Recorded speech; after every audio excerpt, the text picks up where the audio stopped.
Welcome to Macomb Paranormal Investigations and Research. Let's dive into the shadows. Tonight, we travel deep into the forests and forgotten backroads of Michigan, into places where headlights barely cut through the darkness, where the trees seem to lean inward, and where local people still refuse to stop their cars.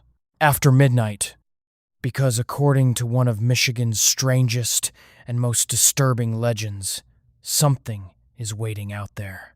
Small figures, pale skin, oversized heads, black eyes reflecting in the darkness. The locals call them the Melon Heads. For decades, stories of these mysterious beings have spread across Michigan and the Great Lakes region. Some say they are escaped mental patients. Others believe they were children experimented on in secret government facilities hidden in the woods. Some claim they are inbred descendants of families driven away from society long ago. And then there are those who believe the Melon Heads are not human at all. They are something else. Something watching from the trees. Something intelligent. And, according to witnesses, something that does not like being seen. The legend of the Melon Heads exists in several states, but Michigan's version may be the creepiest of them all. Most of the stories center around the wooded areas near Allegan County in western Michigan. Remote roads twist through thick forests there, with old abandoned buildings scattered between miles of farmland and swamp. During the day, the area feels isolated. At night, it becomes something entirely different. Many of the stories begin in the middle of the 20th century. Rumors spread about strange children living in the woods near an old asylum or medical facility. Depending on who tells the story, the children suffered from hydrocephalus, a medical condition causing the head to swell unnaturally large. Others claimed unethical experiments were performed on orphaned children hidden away from society. In some versions of the legend, a cruel doctor conducted twisted experiments deep in the woods. The children supposedly escaped after years of abuse and fled into the forests where they survived in isolation. Over generations, they became wild, aggressive, and no longer entirely human. People living near the woods began reporting strange sightings. Tiny figures darting between trees, children watching houses from the edge of the forest, footprints appearing in mud where no child should have been. Animals disappearing, scratching sounds outside windows late at night. And then there were the stories from drivers. The roads near Allegan are dark even today. Long stretches without lights, forest on both sides, fog rolling across the pavement during Michigan autumn nights. It is exactly the kind of place where your imagination starts playing tricks on you. At least, that is what witnesses hoped. One of the earliest local stories describes a group of teenagers driving down a remote road sometime during the 1960s. Like countless horror stories, it started as a dare. They had heard rumors about the Melon Heads and wanted to see if the stories were real. As they drove deeper into the woods, they began noticing movement near the tree line. Small shapes, fast movements, too quick to identify clearly. At first, they laughed, until one of them pointed toward the road ahead. Standing near a ditch was a small figure no taller than a child, pale skin, thin body, massive bald head. The car slowed. The figure didn't move. One of the teenagers rolled down the window and shouted something into the darkness. The figure smiled, not like a normal child. A wide grin stretched unnaturally across its face. And according to the story, that was when several more appeared behind it, slowly emerging from the woods. The driver panicked and hit the gas. As they sped away, they claimed something slammed against the back of the car. When they finally stopped miles away, they found scratches running across the trunk and rear windshield. Deep scratches, too large to be caused by branches. Over the years, stories like this spread across Michigan. Some people dismissed them as urban legends meant to scare teenagers, but others insisted the encounters were real. Hunters began sharing stories. Campers reported hearing childlike laughter deep in the woods after midnight. Residents near isolated roads claimed trash cans were overturned and food stolen from porches. One farmer allegedly discovered strange footprints around his chicken coop after several animals disappeared overnight. The prints looked human, but oddly shaped, almost childlike, yet distorted. As the legend grew, so did the theories. One theory connects the Melon Heads to real medical institutions that once operated in Michigan during the early 20th century. At that time, many facilities housing patients with physical or mental disabilities were isolated from public view. Conditions inside some institutions across America were often harsh, overcrowded, and secretive. This dark chapter of history helped fuel the legend. People wondered what might have happened to children hidden away in those facilities. Rumors spread about abuse, experiments, and patients escaping into the woods surrounding the institutions. Whether any of it was true hardly mattered anymore. Fear filled in the blanks, and fear has a way of becoming its own kind of truth. By the 1970s and 1980s, the Melon Heads had become deeply embedded in Michigan folklore. Teenagers treated the backroads like haunted attractions. Some would drive out searching for abandoned buildings tied to the stories. Others held nighttime challenges to see who could walk furthest into the woods alone. Many returned terrified. Some claimed they heard footsteps following them. Others reported rocks being thrown from the darkness. A few swore they saw glowing eyes staring from the trees. One particularly chilling story involves two young men camping near a wooded area outside Allegan. According to local legend, they began hearing movement outside their tent shortly after midnight. At first they assumed it was raccoons or deer. Then they heard whispering, childlike voices, soft laughter. The noises circled the tent for nearly an hour. Too frightened to leave, they stayed inside until something suddenly slammed into the side of the tent, hard enough to knock one of them over. The laughter stopped instantly. Complete silence filled the woods, and then came a single voice outside the tent. "Come outside." The men waited until sunrise before leaving. Outside the tent, they reportedly found dozens of small footprints surrounding their campsite. No animal tracks, only bare footprints. Stories like these became campfire legends throughout Michigan, but what makes the Melon Heads legend especially unsettling is how often witnesses describe the same details. The oversized heads, the pale skin, the glowing or reflective eyes, the unnatural movements, and perhaps most disturbing of all, the intelligence. Witnesses rarely describe them as mindless monsters.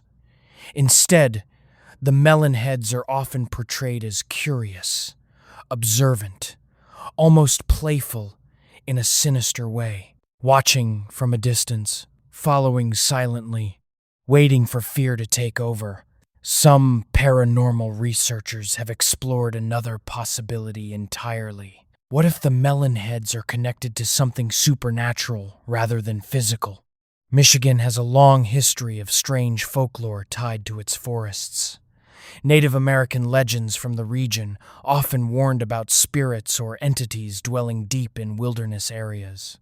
Many tribes believed certain wooded places carried powerful spiritual energy. Some areas were considered cursed or dangerous after dark. Over time, these ancient fears may have merged with modern urban legends, creating the Melon Heads myth we know today. There are even theories connecting the creatures to extraterrestrial encounters. Some witnesses describe the beings as having large black eyes and oversized heads similar to descriptions associated with alien sightings. A few reports claim electronic devices malfunction during encounters. Others mention strange lights appearing over the woods shortly before sightings occurred. Could the Melon Heads be something far stranger than escaped children or deformed humans? Could they represent a modern interpretation of ancient fears humanity has always carried? Fear of what waits in the darkness beyond the firelight. Fear of things almost human, but not quite. One of the creepiest parts of the Melon Heads legend is how ordinary the locations are. These are not ancient castles or abandoned cemeteries hidden far from civilization. The stories unfold along normal Michigan roads, near farms, near homes, near places people still live today. And because of that, the legend feels possible. Many people who encounter the stories online decide to visit the alleged locations themselves. Videos of nighttime explorations have spread across social media for years. Groups armed with cameras drive down isolated roads searching for evidence. Most find nothing, but not everyone. Some recordings capture strange noises in the woods. Others show shadows moving between trees. A few investigators claim to have recorded childlike screams echoing through the darkness where no homes existed nearby. Skeptics argue these experiences can easily be explained. Forests at night are naturally unsettling.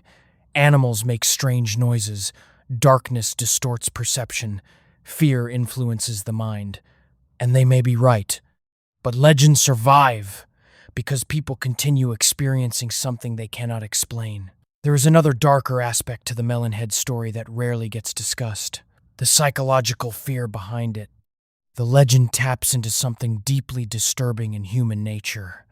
The idea of abandoned children, isolation, experiments, society hiding away those considered different. It reflects real fears rooted in history. During much of the 20th century, people with disabilities or medical conditions were often hidden from public view. Institutions existed far from cities. Families rarely spoke about relatives sent away.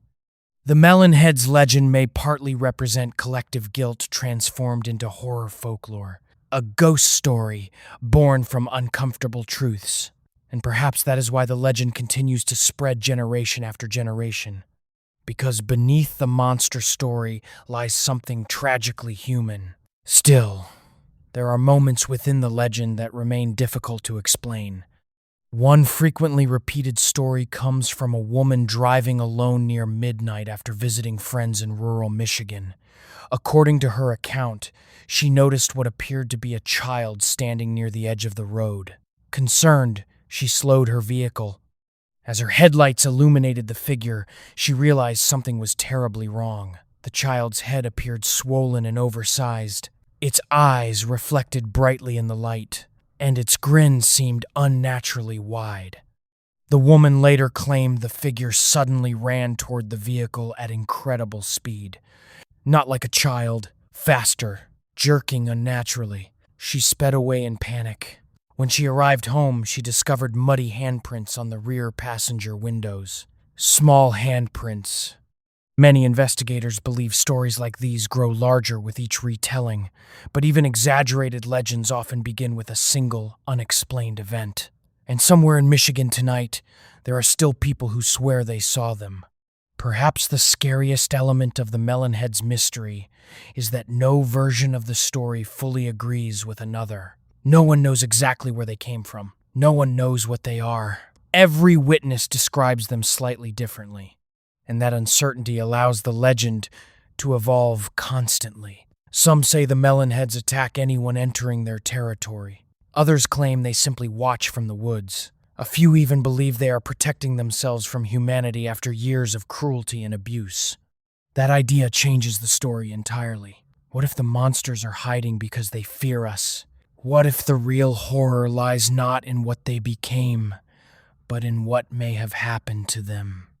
As technology advanced, you might expect legends like the Melon Heads to disappear. Instead, the internet gave them new life. Stories spread faster than ever. Videos, photographs, podcasts, and online forums fueled interest across the country. And every few years, another person claims an encounter. A glimpse near a tree line, a strange figure crossing a road, a face watching from the woods, always at night, always gone too quickly. Michigan's forests remain vast and mysterious even today. There are places in the Upper Peninsula and remote western counties where you can drive for miles without seeing another person. Endless woods, Forgotten roads, abandoned structures slowly being reclaimed by nature. Perfect places for legends to survive. Because legends need darkness.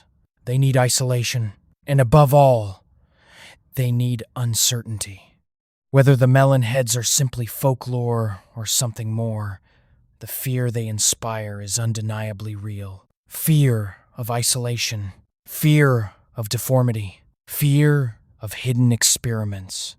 Fear of children who no longer behave like children. And fear of something silently watching from the woods beyond the reach of your headlights. So the next time you find yourself driving down a lonely Michigan road after midnight, and you notice movement near the tree line, don't stop. Don't roll down your window.